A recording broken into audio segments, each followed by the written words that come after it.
After Gervonta Tank Davis's beautiful win over Frank Martin on Saturday night, more people are starting to see what we've been seeing over here. You know, everybody over here, we know what's up with Tank. We know he's the one.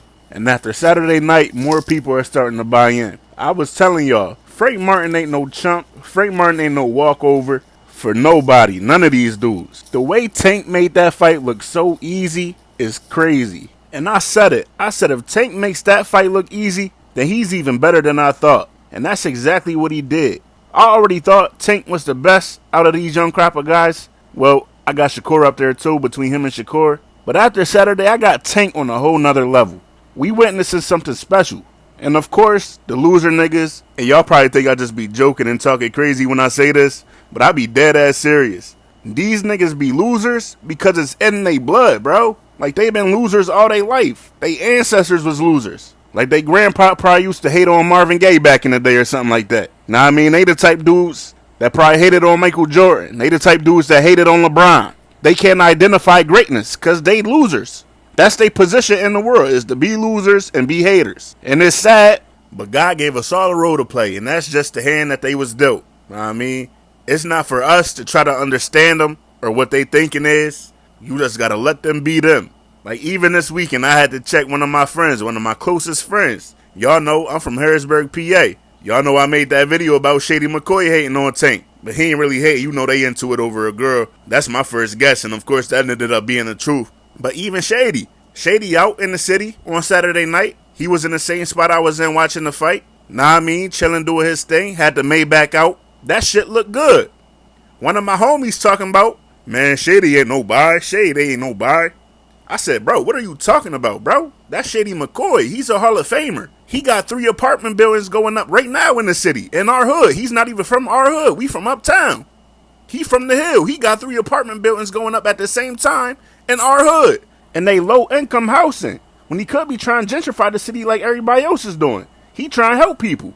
How is he a nobody? That's motivation. We from Harrisburg, bro. We don't got 100 celebrities like Philly or New York. It's not normal for us to see niggas coming through the city pushing Maybachs. That's motivation for these young bulls. That's motivation for these young bulls walking around with hoodies and ski masks on and 90-degree weather, ready to blick at anything for any reason.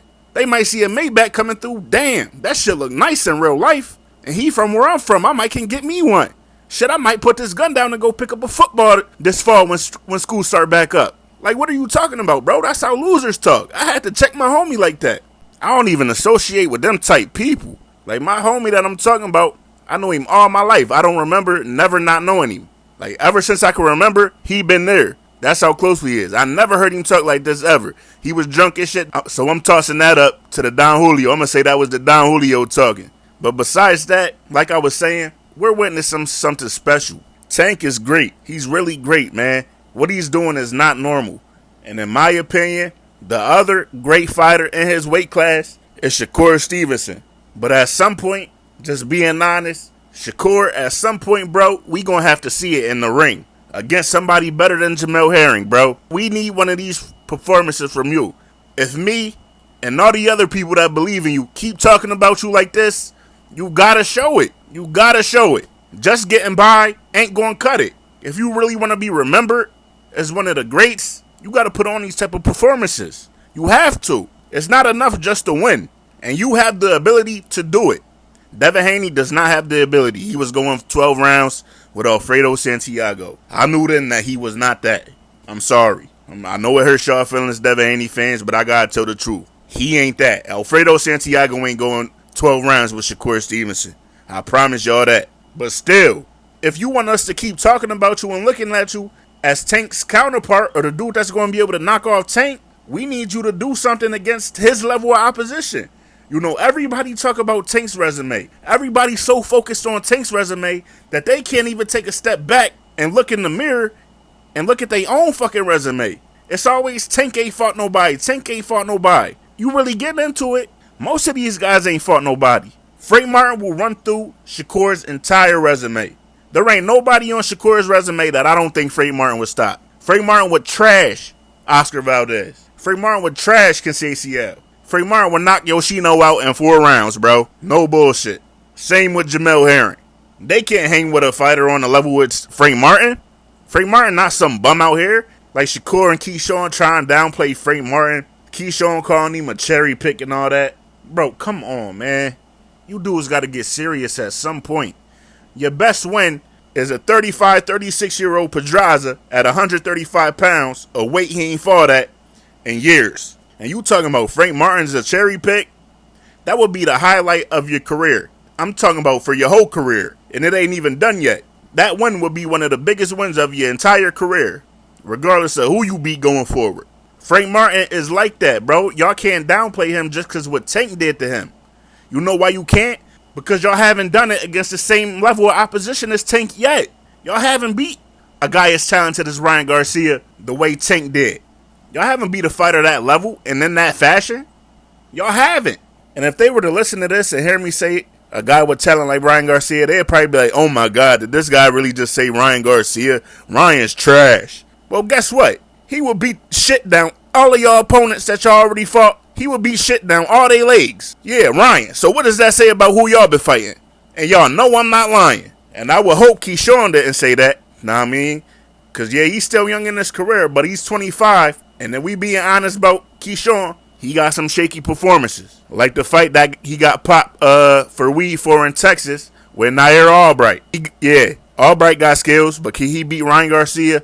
No, Ryan would stop him early, too. About 2 to 3, 4 rounds. And don't even get me started with Anthony Yiggett lashing to round 9 when Rolly walked through him in 7 rounds. Don't even make me go there, bro.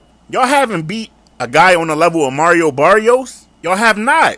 Not even factoring in that he jumped 10 pounds, 2 weight classes when he did it. He had one fight against Gamboa at 135, went back down to 130 and jumped 10 pounds and fought Mario Barrios, who was ranked top 7, top 8 in the world at 140 at the time. Like, come on, bro. Y'all not doing what he's doing. And Shakur already sent in his warnings that we might not get a great performance on July the 6th. He tweeted out a couple hours ago, "You're not no one else. Be your authentic self. We achieving greatness." Y'all know what that mean? That mean y'all ain't gonna talk me to taking any risk if I'm not comfortable. Yeah, I'm calling Frank Martin trash, and I'm fighting the guy that he just beat and sent to the hospital. I'm fighting that guy, and I'm levels above Frank Martin. But if I feel anything that I don't like in there, I'm not taking no risks, and I'm just gonna fight and do whatever I need to do to get the win. Corey, you got 2 big dogs. That's 2 of the greatest ever, Bud and Andre Ward. But as great as Dre was, as cold as he was, one of the coldest ever, he's not going to be remembered the same way as Terrence Crawford is when it's all said and done. You know why? Because Bud got those performances that we remember. Yeah, we remember how great Dre was. He was nice. One of the coldest, like I said. But the ones that get remembered were the ones that was out here really stepping on shit, bro. Like Bud. Bud going to go down as one of the greatest ever. So you got to choose your path. Yeah, in the boxing world, you'll be remembered as one of the greats. Like Dre, one of the most skillful ever. But the masses ain't going to talk about you like that, bro. They going to talk about Bud like that. And the way it's going, if Tank keeps stacking these wins up, they going to talk about Tank like that too. Because them performances matter. You got to go out here July 6th and step on this dude that just lost to Frank Martin when you out here saying that Frank Martin is a bum in the cherry pick. You have to. It's no excuse. And you have the skills to do it. You have the ability to do it. I believe in you, bro. Like, it's not bad to be remembered like Dre. There's no problem with that. If that's the way you want to go, cool. But if you really want to be one of them ones, like you say, then you got to step like Bud and go deliver them type of performances. But that's what I got for y'all. I'm out.